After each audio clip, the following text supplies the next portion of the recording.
అందరికీ నమస్కారాలు. పత్రికా మిత్రులకు అందరికీ.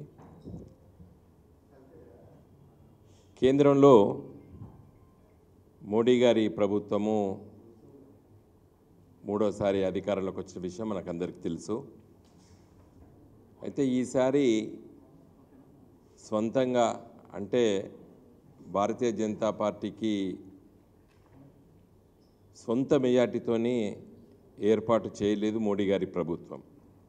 2014లో ఎన్డీఏ కూటమి ఉన్నప్పటికీ కూడా స్వతహా బీజేపీకి తన సొంత మెజార్టీ ఉండే.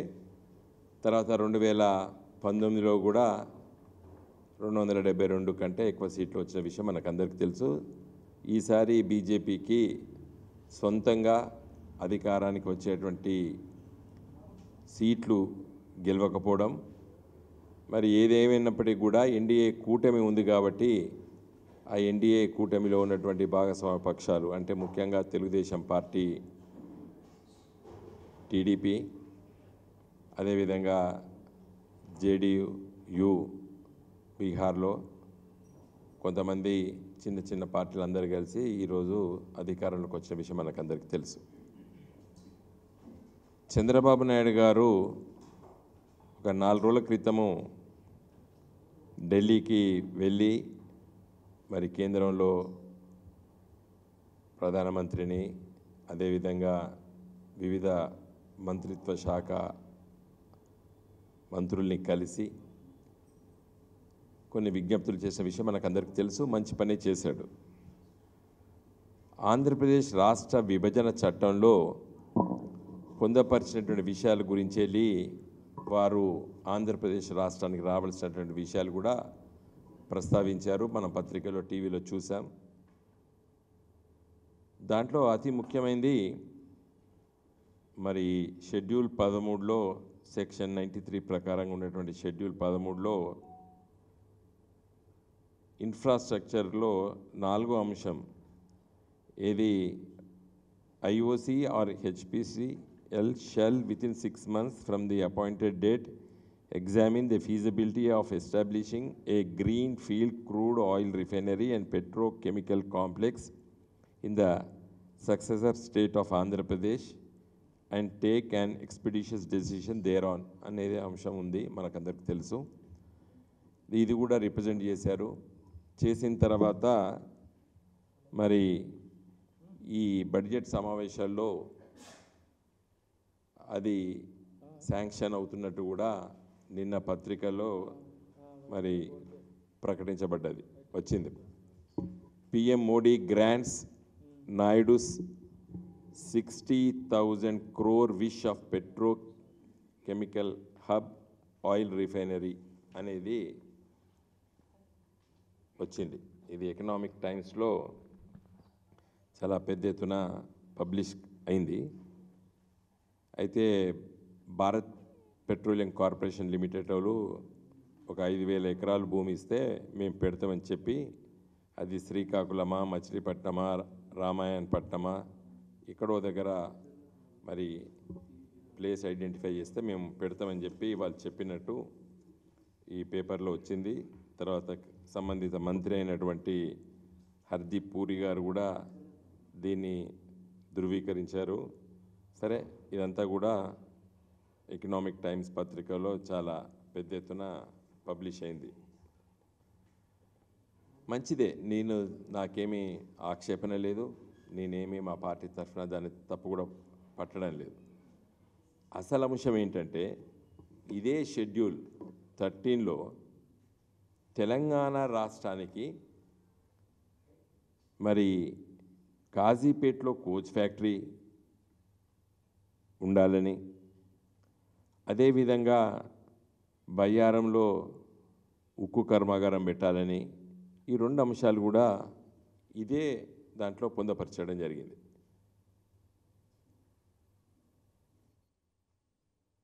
మరి తెలంగాణ రాష్ట్రంలో 8 మంది ఎంపీలు గెలిచారు బీజేపీ వాళ్ళు. కిషన్ రెడ్డి గారు, బండి సంజయ్ గారు ఇప్పుడు మంత్రులు, కేంద్ర క్యాబినెట్లో వారు మంత్రులు. ఒకరు క్యాబినెట్ స్థాయి, ఒకరు ఎంఓఎస్. నా రిక్వెస్ట్ ఏంటంటే ఆంధ్రప్రదేశ్ రాష్ట్రానికి ఇవ్వడం మంచిది, ఎందుకంటే ఆంధ్రప్రదేశ్ రాష్ట్ర విభజన చట్టంలో చెప్పబడ్డది. మరి 60,000 కోట్ల రూపాయలకు సంబంధించిన రిఫైనరీ బీపీసీఎల్ ఆంధ్ర ప్రాంతానికి ఈ హామీ కాబట్టి, ఏది ఆంధ్రప్రదేశ్ రాష్ట్ర విభజన చట్టంలో ఉన్నటువంటి హామీ కాబట్టి మరి ఇచ్చిండ్రు. మరి అదే స్థాయిలో తెలంగాణ రాష్ట్రం ఉంది కదా,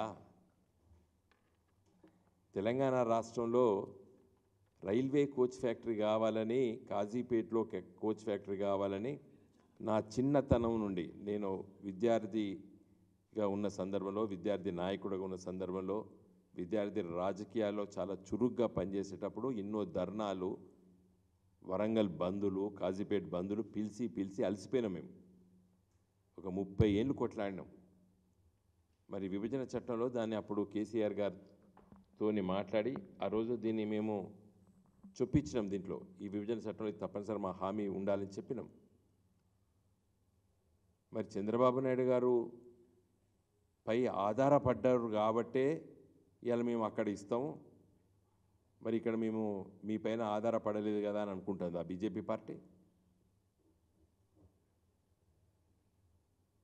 తెలంగాణ ప్రజలు కూడా 8 మంది ఎంపీలను గెలిపించారు కదా మీ పార్టీకి, బీజేపీ పార్టీకి. పోనీ దీని గురించి గత 10 సంవత్సరాల నుంచి పార్లమెంట్లో మా పార్టీ తరఫున చాలాసార్లు మాట్లాడినాం. తర్వాత కేసీఆర్ గారు ప్రధానమంత్రి మోడీ గారిని చాలాసార్లు కలిసి విజ్ఞప్తి చేయడం జరిగింది. కాజీపేటలో కోచ్ ఫ్యాక్టరీ అని,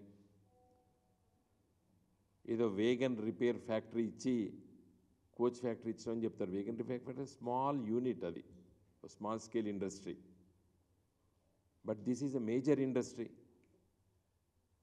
ఇది తెలంగాణ కాజీపేటలో కోచ్ ఫ్యాక్టరీ అని చెప్పి దాదాపు 30 ఏళ్ళ నుంచి ఆడ 40 ఏళ్ళ నుంచి కొట్లాడుతున్నారు వరంగల్ ప్రజలు, కాజీపేట ప్రజలు, తెలంగాణ ప్రజలు.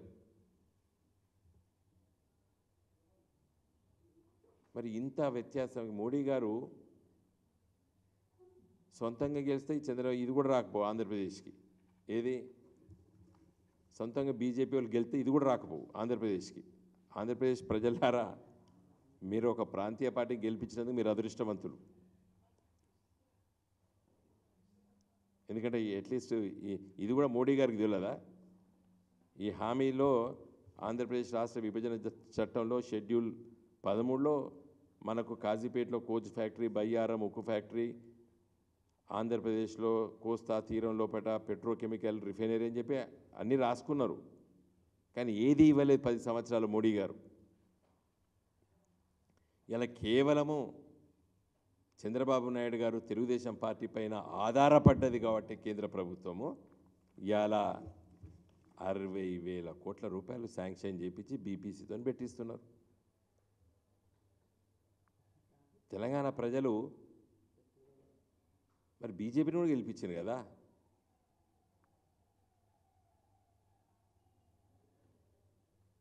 ఏం చెప్పాలి దీనికి? మోడీ గారు జవాబు చెప్పాలి కదా. 8 మంది పార్లమెంట్ బీజేపీ సభ్యులు మరి రేపు బడ్జెట్లో ఆంధ్రప్రదేశ్ రాష్ట్రానికి ఇవ్వబోతున్నటువంటి ఈ పెట్రో రిఫైనరీకి ఇచ్చే సందర్భంలో తెలంగాణ ప్రజలకు మొండి చేయి చూపిస్తారా? అంటే బీజేపీ ఒక జాతీయ పార్టీ కదా, అందరినీ సమానంగా చూస్తామని చెప్తారు కదా. మరి విభజన చట్టంలో షెడ్యూల్ 13 లోపట తెలంగాణకి ఏమి ఇవ్వాలి, ఆంధ్రప్రదేశ్కి ఏమి ఇవ్వాలని చాలా స్పష్టంగా చెప్పిండ్రు. మరి ఈ హామీని ఎందుకు నిలబెట్టుకోవడం లేదు?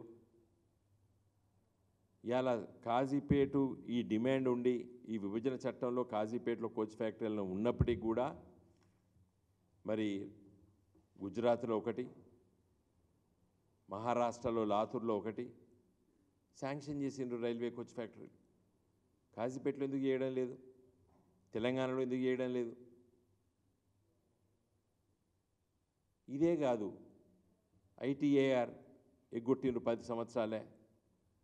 10ల సంఖ్యలో మేము పోయి మరి రిప్రజెంటేషన్స్ చేసినాం. కొత్త జిల్లాలకి నవోదయ విద్యాలయాలు రావాలి, తెలంగాణ రాష్ట్రం ఏర్పడ్డ తర్వాత తొలి ముఖ్యమంత్రి కేసీఆర్ గారు కొత్త జిల్లాలు ఏర్పాటు చేసిండ్రు. నవోదయ విద్యాలయాలు అంటే గ్రామీణ ప్రాంతాల్లో చదువుకున్నటువంటి పిల్లలకి మాత్రమే రెసిడెన్షియల్ స్కూల్స్ అవి. ఇలాగా మారుమూల జిల్లాలు ఆసిఫాబాదు, భూపాలపల్లి, నారాయణపేట అంటే దూర ప్రాంతాల్లో ఉన్నటువంటి గ్రామీణ ప్రాంతాల్లో ఉన్నటువంటి జిల్లాలను చేసి కేసీఆర్ అభివృద్ధి పందాల్లో తీసుకుపోయడానికి ఆలోచన చేసి పదుల సంఖ్యలో మరి విజ్ఞప్తి పత్రాలు ఇచ్చినాం మంత్రులకి, ప్రధానమంత్రి గారికి. నేనే పార్లమెంట్లో పదుల సార్లు మాట్లాడినా నవోదయ విద్యాలయాలు కావాలని. మరి ఈ బడ్జెట్ సమావేశాలు రేపు 23 నుంచి వస్తున్నాయి. మరి ఈ బీజేపీ ఎంపీలు 8 మంది గెలిచిండ్రు. నిన్న వాళ్ళ కార్యవర్గ సమావేశంలో కూడా ఈ ఒక్కటి వీటి గురించి మాట్లాడలేదు. నిన్న వాళ్ళ పత్రికలు అన్నీ చూసిన కేవలం రాజకీయము, మళ్ళా తెలంగాణలో అధికారం మనదే. అధికారం ఇచ్చింది కదా, ఇంకా 5 ఏళ్ల వరకు ఇప్పుడు ఎన్నికలే లేవు, మళ్ళీ అధికారం గురించి ఎందుకు మాట్లాడాలి మీరు? ఈ అభివృద్ధి గురించి మాట్లాడండి. రేపు బడ్జెట్లో ఆంధ్రప్రదేశ్కి పెట్రోకెమికల్ ఫ్యాక్టరీ, రిఫైనరీ ఇచ్చిన తర్వాత తెలంగాణకు కాజీపేటలో కోచ్ ఫ్యాక్టరీ ఎందుకు ఇవ్వకూడదు? మీరు ఎందుకు డిమాండ్ చేయరు మోడీ గారిని? ఎందుకంటే మొన్ననే ఎన్నికలైనా నేను ఎక్కువ తీవ్ర స్థాయిలో విమర్శించదలుచుకోలేదు. అట్లీస్ట్ నేను కోరేది ఏంటంటే ఆంధ్రప్రదేశ్కి ఈ ఆయిల్ రిఫైనరీ ఏదైతే శాంక్షన్ చేసే సందర్భంలో తెలంగాణకు కూడా కాజీపేటలో కోచ్ ఫ్యాక్టరీని శాంక్షన్ చేయాలని చెప్పి నేను డిమాండ్ చేస్తున్నా. రేపు బడ్జెట్లో వస్తుందని చెప్పి ఈ పత్రికా ముఖంగా మరి ఇది చాలా పెద్ద వార్త వచ్చింది పేపర్లో. కాబట్టి ఈ ఎకనామిక్ టైమ్స్ అంటే వాళ్ళు బడ్జెట్ తయారైతే వాళ్ళు చుట్టే తిరుగుతుంటారు వీరు, ఈ పేపర్స్ అందరూ, ఈ జర్నలిస్టులు.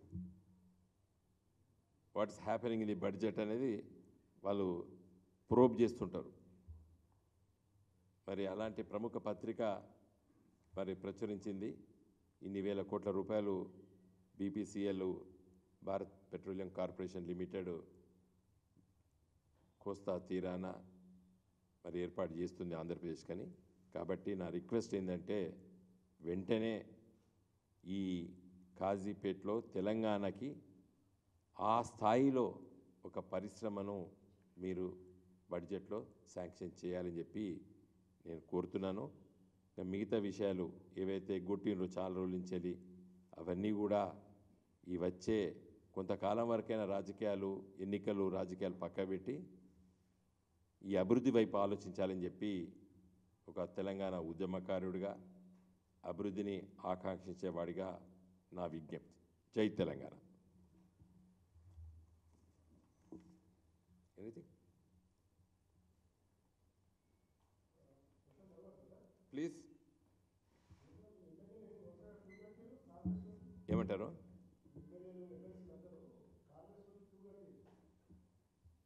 క్యూ ఎక్కడ ఒక్కొక్కరు పోతుంది.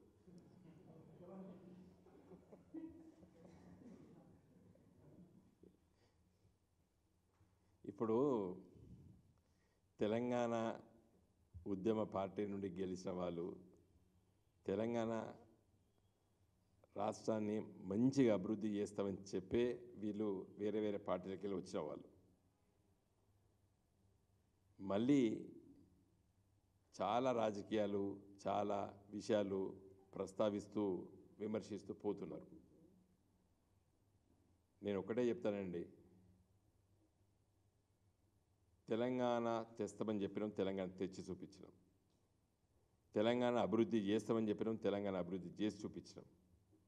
రాజకీయాల్లో గెలుపు ఓటములు వివిధ కారణాలు ఉంటాయి.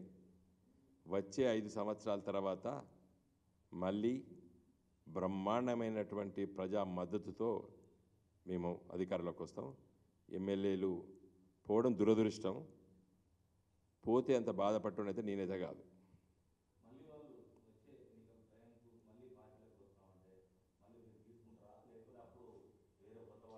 మా పార్టీ తీసుకుంటే కూడా ప్రజలు తీసుకొనియారు.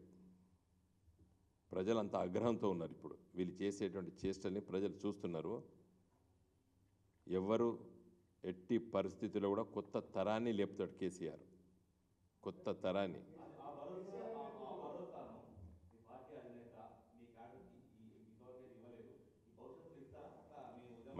మంచి సమావేశాలు పెట్టుకుంటాం, మంచి కార్యక్రమాలు చేపడతాము.